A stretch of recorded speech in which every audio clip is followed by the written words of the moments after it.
Hello friends, तो कैसे हैं आप लोग। आशा करता हूं आप लोग ठीक होंगे। दोस्तों, इस वीडियो में हम लोग लेखपाल 2022 की परीक्षा जो जुलाई में अभी हुई थी उसका जो अगला प्रोसेस है डॉक्यूमेंट वेरिफिकेशन, जैसा कि आप स्क्रीन पे देख रहे होंगे। डॉक्यूमेंट वेरिफिकेशन में क्या क्या होना है उस पर हम लोग फुल डिटेल में डिस्कस करेंगे। हर एक पॉइंट पे डिस्कस करेंगे, जैसे एडमिट कार्ड के बारे में, डॉक्यूमेंट्स में क्या क्या आपको लेके जाना चाहिए, जाति प्रमाण पत्र कब तक का मान्य होगा, मूल निवास प्रमाण पत्र और ईडब्ल्यूएस कब तक का मान्य होगा, हर चीज के बारे में और भी महत्वपूर्ण बातें हैं उस सभी के बारे में हम लोग बात करेंगे, फुल डिस्कशन करेंगे।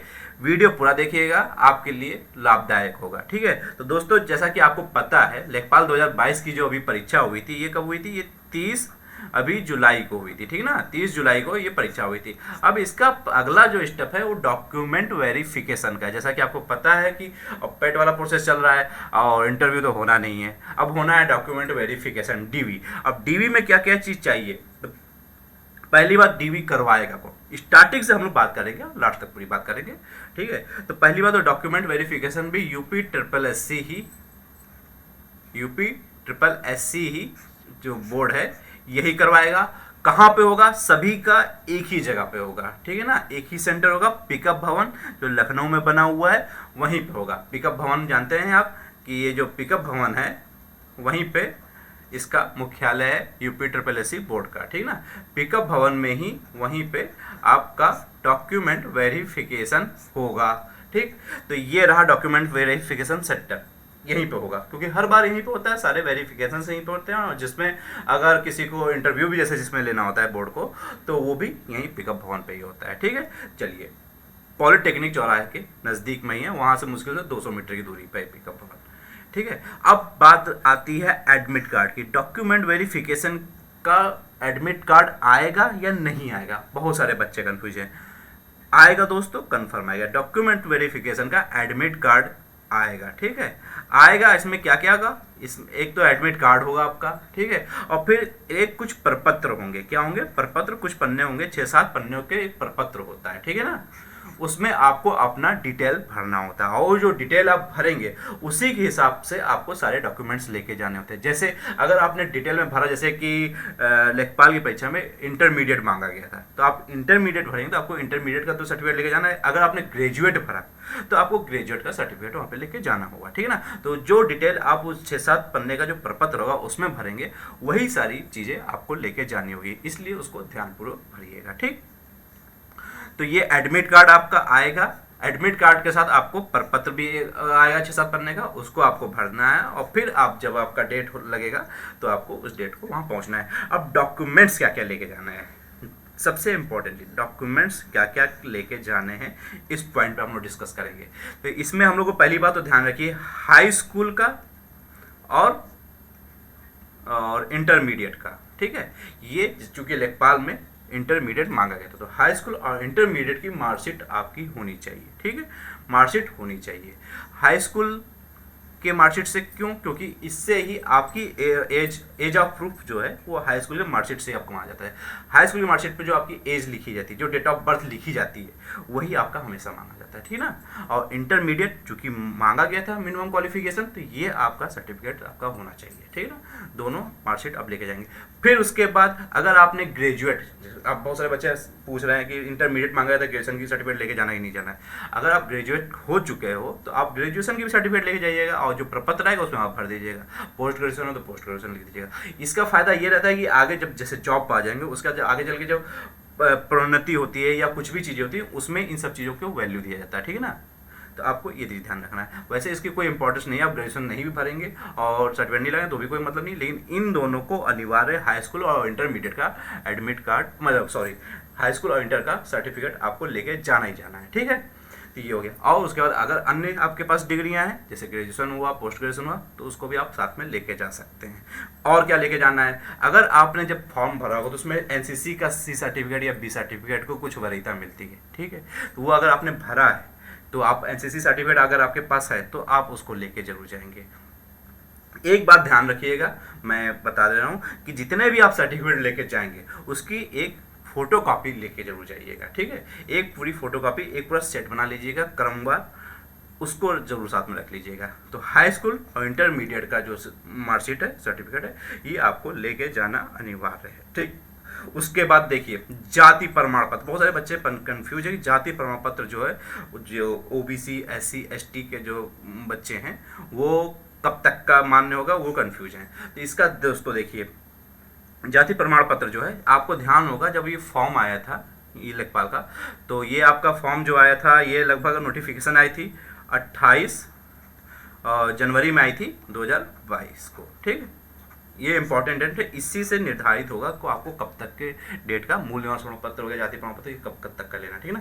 तो ये नोटिफिकेशन डेट है, नोटिफिकेशन डेट है 28/1/22 को, ठीक। और इसकी लास्ट डेट कब थी इस फार्म की, तो ये इसकी लास्ट डेट थी 4 फरवरी 2022 इसकी लास्ट डेट थी, ठीक है ना। तो इस लास्ट डेट के आधार पर ही आपका होगा। तो जो जाति प्रमाण पत्र है दोस्तों वो आपका 4 फरवरी 2022 से पहले का ही मान्य होगा, उसके बाद का मान्य नहीं होगा। कब तक का? 4 फरवरी सन 2022, वहां तक का ही आपका जाति प्रमाण पत्र मान्य होगा। सामान्य वर्ग का तो होता ही नहीं है प्रमाण पत्र। जो ओबीसी वर्ग है, एससी वर्ग है, एसटी वर्ग है, इनका जाति प्रमाण पत्र की आवश्यकता होती है और इनको 4 फरवरी तक का 4 फरवरी से पहले तक का इसका मान्य होगा, ठीक। तो ये आपका रहा इस प्रश्न का उत्तर। अगला क्या कह रहा है, निवास प्रमाण पत्र हो गया, जैसे मूल निवास प्रमाण पत्र हो गया, और ईडब्ल्यूएस कब तक का मान्य होगा भैया। तो मूल निवास प्रमाण पत्र कभी का भी मान्य होता है, आप आज ही की डेट का बनवा के ले जाके दे देंगे, वो भी आपका मान्य होगा, ठीक है। जिस डेट को आपका साक्षात्कार उस डेट तक का आपके पास निवास प्रमाण पत्र होना चाहिए। मूल निवास प्रमाण पत्र इसलिए होना चाहिए क्योंकि आप उत्तर प्रदेश से अगर रहने वाले हैं और आपके यहाँ मतलब ओबीसी एससी एसटी वर्ग के हैं, जाति प्रमाण पत्र आप लगा रहे हैं, जाति प्रमाण पत्र का आप फायदा उठा रहे हैं, तो आपको उत्तर प्रदेश का मूल निवास प्रमाण पत्र का भी होना अनिवार्य है, ठीक है ना। ये किसी भी डेट का होगा, ये मान्य हो जाएगा, ठीक है ना। अब ज़्यादा पुराना नहीं, 10 साल पहले हो वो नहीं मान्य होगा, लेकिन अभी आप तत्काल का मतलब कि एग्जाम के बाद के भी डेट का किसी डेट का आप बनवाए होंगे तो भी आपका मान्य हो जाएगा, ठीक। अब ईडब्ल्यूएस की बात रही, ईडब्ल्यूएस की सर्टिफिकेट कब तक मान्य होंगे। ईडब्ल्यूएस जो है फाइनेंशियल ईयर चलता है, ठीक ना। तो आपका जो अप्रैल जो है, ये अप्रैल 2021 से अब जो 2022 में 4 फरवरी तक इसका लास्ट डेट था, 4 फरवरी 2022 तक का लास्ट डेट था। तो इस बीच में आपका ईडब्ल्यूएस का सर्टिफिकेट बना होना चाहिए। देखिए मैं पॉइंट टू पॉइंट बात बता रहा हूँ सीधे, ठीक है ना, कोई कहानी आपको नहीं सुना रहा हूँ, पॉइंट टू पॉइंट आपको बता रहा हूँ। आप इस चीज़ों पे ध्यान में रखिएगा और इसी हिसाब से अपने सर्टिफिकेट अपने डॉक्यूमेंट्स को प्रिपेयर करिएगा, तैयार कर लीजिएगा, ठीक है। ईडब्ल्यूएस का अप्रैल 2021 का जो फाइनेंशियल ईयर स्टार्ट होता है वहाँ से लगा के 4 फरवरी 2022 ये लास्ट डेट है। कौन सा? लेखपाल के फॉर्म जब भरे जाते हैं उसका लास्ट डेट है। तो इस डेट तक के बीच में ईडब्ल्यूएस का सर्टिफिकेट आपका होना चाहिए, तभी वो वहाँ पर मान्य होगा, ठीक। और प्रमाण पत्र में अगला प्रश्न, ये बहुत इंपॉर्टेंट है दोस्तों, बहुत सारे बच्चे परेशान हो जाते हैं। प्रमाण पत्र में कुछ अगर गलतियां हो गई हैं, जैसे किसी में नाम गलत हो गया, ठीक है ना, मतलब डेट ऑफ बर्थ गलत हो गया है, या पिता का नाम गलत हो गया है, या माता का नाम गलत हो गया है, तो क्या करें सर, बड़ी परेशानी होती है। तो आप इसके लिए परेशान ना होइए। देखिए डॉक्यूमेंट वेरिफिकेशन कोई इतना बड़ा वो टफ एग्जाम नहीं है, कुछ नहीं होता है, ठीक है ना। इसमें बस वही चेक किया जाता है कि कोई गलत बच्चा गलत डॉक्यूमेंट के सहारे सिलेक्शन नौकरी ना ले ले, ठीक है ना। तो डॉक्यूमेंट उसी लिए वेरीफाई किया जाता है। अगर कुछ गलतियाँ हैं, जैसे मान लीजिए नाम में गलतियाँ हैं, या माता पिता के नाम में गलती हो गई, स्पेलिंग मिस्टेक हुई है, या डेट ऑफ बर्थ भी गलत हुआ, तो उसके लिए घबराने की जरूरत नहीं है। वहाँ पे जाएंगे, आपको वहाँ पे एफिडेविट आपको भर के एक लेके जाना होगा, ठीक है ना। एक एफिडेविट बना लीजिएगा, एफिडेविट आप भर के जाएंगे और क्या कहते हैं, आपको 15 दिन का समय वहाँ पे मिल जाएगा कि आप अपना डॉक्यूमेंट सही करवा के आप जमा करवा दें, और एफिडेविट आप लगा देंगे, वो आपका मान्य हो जाता है, ठीक है ना। इसके लिए परेशान ना होइएगा कि नहीं हो रहा तो सर जॉब निकल जाएगी हाथ से, ऐसा कुछ नहीं होता, इतना कोई ऐसा नहीं है, इतना कोई टफ चेंज नहीं होता है, ठीक है। चलिए, जैसे कि हमारे में ही मेरा, अगर मैं नाम तो नहीं बताऊंगा, जैसे हमारी माता जी का नाम जो है वो हाई स्कूल की मार्कशीट में एक स्पेलिंग मिस्टेक हो गया था, ठीक है, हाई स्कूल की मार्कशीट में स्पेलिंग मिस्टेक है।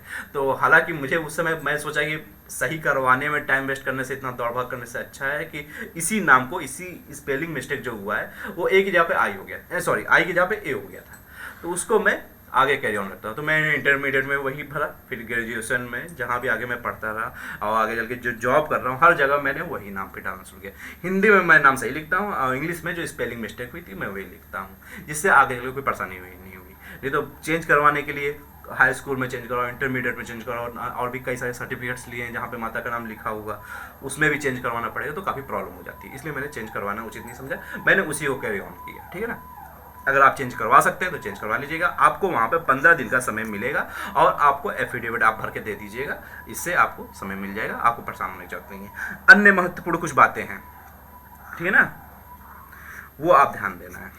जैसे आईडी प्रूफ, देखिए आईडी प्रूफ लेके जाना कि नहीं जाना। आईडी प्रूफ मतलब आधार कार्ड हो गया या जो भी, मेनली आधार कार्ड सभी के पास है, ठीक है ना, मैं मान के चलता हूँ। तो आईडी प्रूफ आपके पास होना ही होना चाहिए, ठीक है ना। वहाँ पे मांगे या ना मांगे, बहुत सारे बच्चे पूछते हैं कि सर आईडी प्रूफ लेके नहीं जाना है कि नहीं जाना है। अरे वहाँ पे लेके जाना है कि नहीं जाना ये इंपॉर्टेंट नहीं करता। आईडी प्रूफ तो आप कहीं भी जाते हो तो लेके जाते ही हो। आप एग्जाम भी देने गए होंगे तो आईडी प्रूफ आप लेके गए होंगे, उसकी फोटोकॉपी लेके, तो वहाँ पे भी लेके चले जाना, क्या दिक्कत है। और जितने भी डॉक्यूमेंट्स हैं उसकी एक कॉपी जरूर रख लेना, ठीक है ना, क्योंकि कॉपी वहाँ पे जमा होगी, ओरिजिनल आपका वहाँ पे मिलान किया जाएगा ओरिजिनल से, और जो हार्ड कॉपी होगी, कॉपी जो होगी वो वहाँ पे जमा हो जाएगी। तो आईडी प्रूफ जो है आपका आधार कार्ड मतलब कि ये आपको लेके जाना चाहिए, ठीक है ना, इसमें कोई दो राय नहीं होती। चरित्र प्रमाण पत्र की बात आती है कि सर चरित्र प्रमाण पत्र की आवश्यकता पड़ेगी, नहीं पड़ती है। चरित्र प्रमाण पत्र नहीं मांगा जाएगा। मेनली जो आपको जो प्रपत्र आपको मिलेगा, जो एडमिट कार्ड के साथ आपका प्रपत्र आएगा, उसी में वहाँ पे पूछा जाएगा कि आपने अगर कोई क्राइम किया या कुछ भी हुआ है तो उसका डिटेल उसी में भरवाया जाता है, ठीक है ना। चरित्र प्रमाण पत्र अलग से नहीं मांगा जाता है, इसके लिए आप परेशान ना होइए। चरित्र प्रमाण पत्र हो गया दोस्तों, जैसे ये चरित्र प्रमाण पत्र, ये वहाँ पे आपके लिए कंपलसरी नहीं है, इसके लिए आप टेंशन फ्री रहिएगा, ठीक है। और अगली चीज़ मेडिकल रिपोर्ट वहाँ पे लेके जानी है कि नहीं जानी है। बहुत सारे एग्जाम होते हैं जहाँ पे मेडिकल रिपोर्ट लेके जानी होती है, डॉक्यूमेंट किसी डॉक्टर से मेडिकल रिपोर्ट एक बनवा लेनी होती है, ठीक है ना, कि मेरा स्वास्थ्य कैसा है, कोई बीमारी नहीं है, क्या नहीं है, ठीक है ना। लेखपाल की परीक्षा में मेडिकल सर्टिफिकेट की भी कोई आवश्यकता नहीं होती है, वहाँ पे आपका मेडिकल सर्टिफिकेट कोई नहीं मांगेगा, कोई चेक नहीं होगा, मेडिकल सर्टिफिकेट भी आपका नहीं मांगा जाएगा, ठीक है ना। चरित्र प्रमाण पत्र मेडिकल सर्टिफिकेट नहीं माना जाएगा, वहाँ मेडिकल नहीं होता है लेखपाल की परीक्षा में, तो इसके लिए आप परेशान ना होइए, ठीक है। इसके अलावा और भी आपके अंदर प्रश्न है, आपके पास अगर कोई प्रश्न है इस डॉक्यूमेंट वेरिफिकेशन से रिलेटेड लेखपाल की परीक्षा के लिए, तो आप कमेंट बॉक्स में लिखिए। और एक बात ध्यान रखिएगा, सबकी एक कॉपी रख लीजिएगा। मेरे ख्याल से मैं आपको राय दूंगा कि आप 2 कॉपी कर लीजिएगा, पूरे डॉक्यूमेंट्स की एक कॉपी बना लीजिएगा और एक और कॉपी बना लीजिएगा, पूरा स्टेपल करके क्रमवार लगा के वहाँ पे लेके जाइएगा, ठीक है ना, वहाँ पे आपका जमा हो जाएगा, ठीक है। ये चीज़ें होंगी। और एक बात और ध्यान देखिए, जब ये आपका एडमिट कार्ड आएगा, हालांकि मैं वीडियो बनाऊंगा इसके लिए, जब एडमिट कार्ड आएगा तो उसके साथ जो प्रपत्र आएगा उसमें भी एक एक चीज़ें लिखी रहती हैं। लास्ट वाला पेज उस पर लिखा रहेगा आपको क्या क्या डॉक्यूमेंट्स में लेके जाना है, उसको बढ़िया से आप पढ़ लीजिएगा। जब आएगा मतलब एडमिट कार्ड और जब प्रपत्र आएगा तो मैं उस पर मैं फुल डिटेल में आपको पूरा वीडियो बनाऊंगा, और जो चीज़ें अगर आपको नहीं समझ में आ रही मैं सारी चीज़ें आपको समझा दूंगा, उसके लिए परेशान होने की आवश्यकता नहीं है, ठीक है। तो इस वीडियो में इतना ही। अगर वीडियो अच्छी लगी हो, आपको इन्फॉर्मेटिव लगी हो, तो चैनल को जो सब्सक्राइब कर लेना और ज़्यादा से ज़्यादा शेयर कीजिए, वीडियो को लाइक कीजिए, जिससे मुझे काफ़ी सपोर्ट मिलता है। वीडियो देखने के लिए धन्यवाद।